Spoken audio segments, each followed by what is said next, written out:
Hi there, I'm Christine, and this is the Canadian Constitution Foundation's Freedom Update. Today I want to tell you about a crazy case that we're involved in at the Supreme Court of Canada. It involves allegations of voyeurism, hidden cameras, sexual assault, the military, and the question of when Canada's Constitution applies outside of the borders of our country. Now, as a warning for viewers, this case does involve details of sexual assault, so it may be upsetting for some of you to watch. If that sounds like you, please feel free to just turn this video off.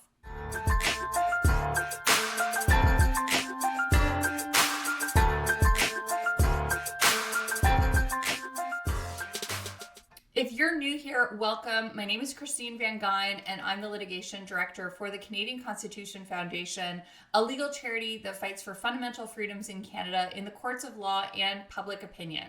I upload regular videos about our ongoing cases and about other interesting constitutional developments in Canada. So if that sounds like something you'd be interested in, please hit like and subscribe below. It really helps my videos out a lot. Also, please remember that my videos are not legal advice. If you have your own legal question or problem, please consult your own lawyer. So the case I want to tell you about today is called Corporal C.R. McGregor and the Queen, and it's being heard in May by the Supreme Court of Canada. Colin McGregor was a corporal with the Canadian Armed Forces who was stationed at the Canadian Embassy in Washington, D.C. He was serving as a resource management support clerk with the Canadian Defense Liaison staff there. In 2017, a female member of the Canadian Armed Forces discovered an audio recording device in her home in Virginia. The Canadian Forces National Investigation Services conducted an investigation, and they suspected that it had been placed there by Corporal McGregor. The Canadian Forces National Investigation Service worked with local police in Alexandria, Virginia, to get an American search warrant for Corporal McGregor's home. Now, this part is important. The search warrant is a key part to the case being heard at the Supreme Court. But let's put that aside for now. First, let me tell you what they found in Corporal McGregor's home, because it was pretty disturbing. In his home, they found a number of different devices, including a laptop and computer hard drive. And this equipment included some pretty sick recordings. One was a video of a woman unconscious in the bathroom of her home. That was a video recording of a sexual assault. The woman turned out to be another Canadian Armed Forces member and a colleague and friend, former friend of McGregor's. It was learned that she had invited McGregor over to her home as a friend to play video games together and to have a drink. This was learned all through the investigation, and the victim described how she had invited McGregor over and for a period of time had blacked out. When she woke up, she was on the couch, she was dressed, and McGregor was touching her. She ended the friendship, but she didn't know about this video that McGregor had filmed of her in the bathroom when she was unconscious. Now, that's pretty messed up on its own. That was a video recording of a sexual assault.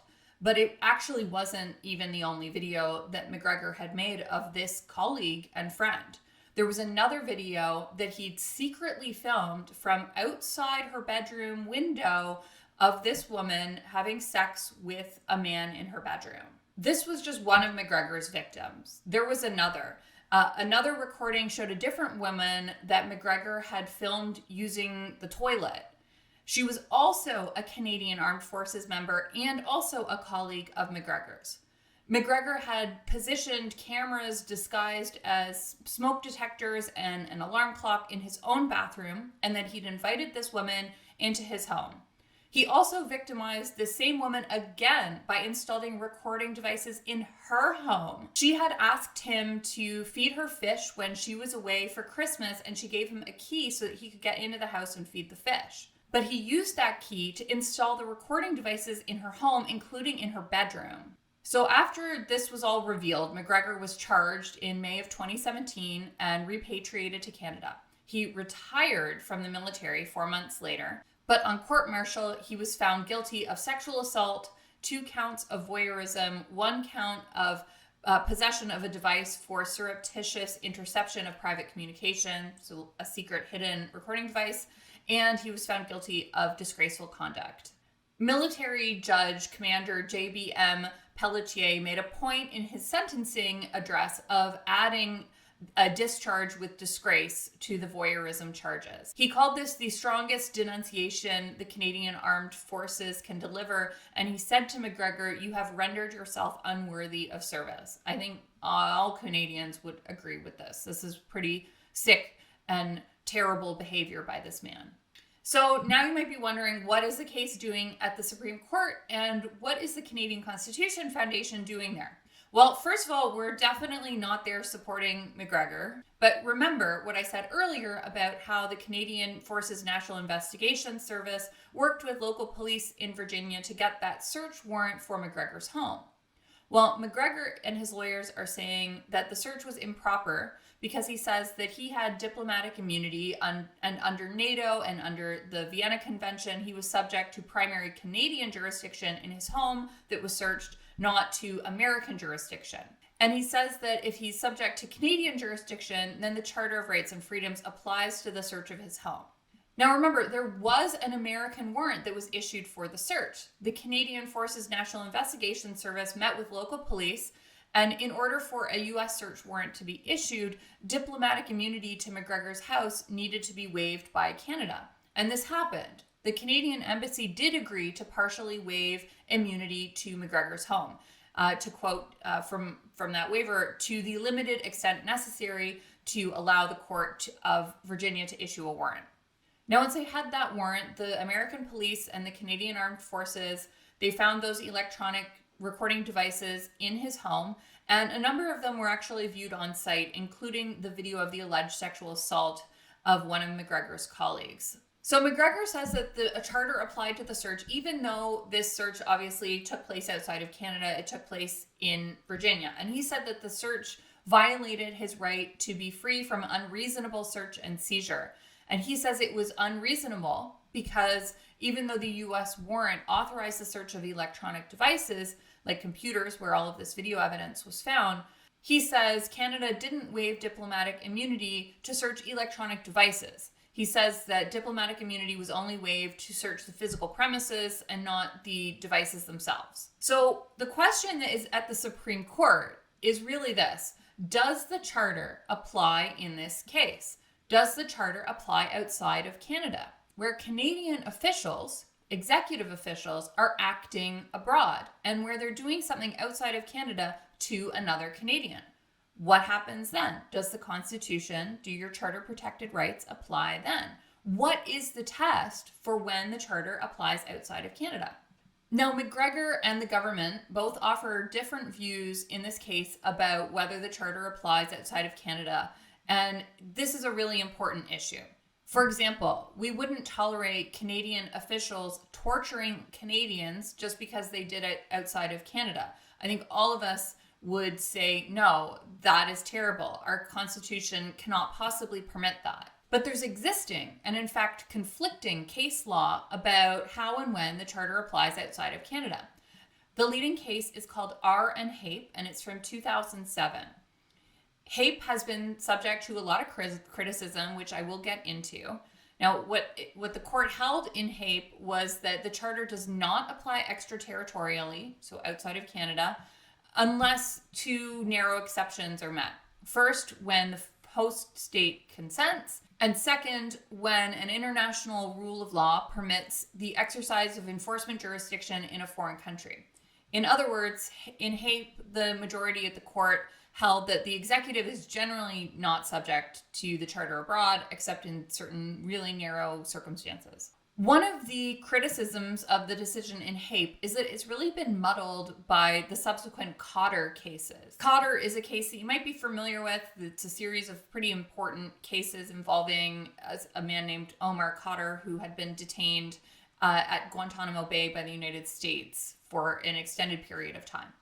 In Cotter, the Supreme Court articulated another exception to the categorical limitation to the application of the charter abroad, as outlined in the Hape decision. This other exception is on the basis of Canada's international human rights obligations. So this additional, tinkering with the test has added more confusion about how the Charter applies outside of Canada. Yet another criticism of the HAPE decision is that it's now out of step with developments in other Commonwealth jurisdictions, namely the United Kingdom and Australia. And another criticism is that the rule set out in the HAPE decision is incompatible with the rule of law because it permits unconstrained executive action abroad.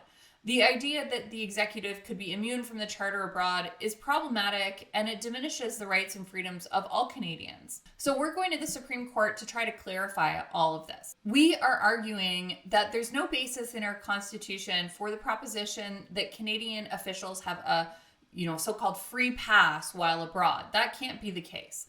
Constitutional interpretation, we say, must begin with and be rooted in the text of the Constitution. And Section 32(1) of the Charter is clear that executive action is subject to scrutiny for constitutional compliance, and it doesn't have a geographical constraint. All of the relevant contextual factors, particularly the underlying principle of the rule of law, confirm this interpretation. Accounting for Canada's need to act abroad doesn't need to lead to endorsing a human rights no man's land. It's appropriate to accord the state what we call, in our argument, a margin of appreciation in determining whether the actions of Canadian officials abroad are reasonable and justified, not to immunize them from Charter scrutiny. This standard, which does also find support in the decisions of the European Court of Human Rights and in the Supreme Court's extradition and deportation case law, it offers a doctrinally sound approach to the issues in the appeal in the McGregor case.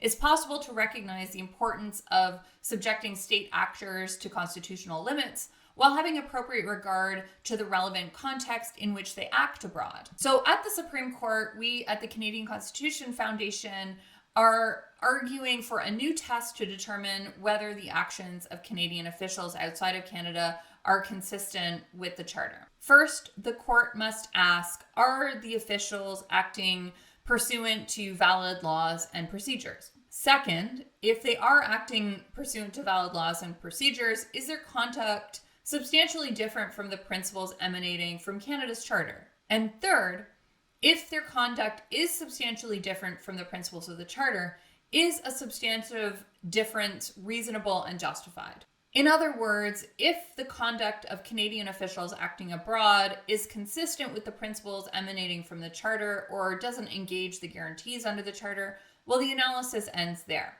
But if it can be shown that their conduct abroad is substantially different from the principles of the Charter, the question then becomes whether that conduct is still reasonable or justified in the circumstances. And if the court gets to this stage, it calls for a margin appreciation, and there should be a favorable presumption for laws and procedures of democratic countries like the United States, for example. So, how would the test that we're proposing apply in McGregor's case? First, the court would have to determine whether the Canadian Armed Forces who did this investigation and executed that search warrant, if they were acting pursuant to valid laws and procedures. Now remember, the search was conducted under an American-issued warrant.